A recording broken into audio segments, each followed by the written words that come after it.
How to fix format the disk in Drive before you can use it on Windows 10 or 11. So if you want to fix format the disk in Drive before you can use it, then what you need to do is first you just need to simply search for command prompt, which is CMD. Once you've searched for it, you just need to simply go with Run as Administrator. Click on Yes, and here you will get this kind of interface. Now you just need to simply enter a command, which is CHKDSK,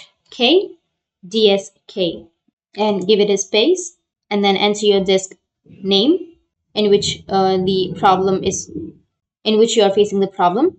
So just go with your file explorer and go with this PC. And now if you have any problem with your disk, like if format the disk in Drive before you can use it problem, then you just need to simply name the disk.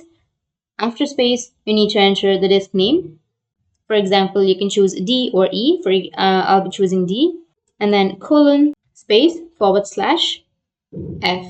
And once you hit the enter, then your problem will be fixed. You'll be able to access your Drive. But if you're not being able to access, then again go with the next command. You just need to simply remove the CMD and then again open up your CMD, and you need to enter the command, which is CHKDSK space D colon space /, and now you just need to simply remove the F and you need to enter R.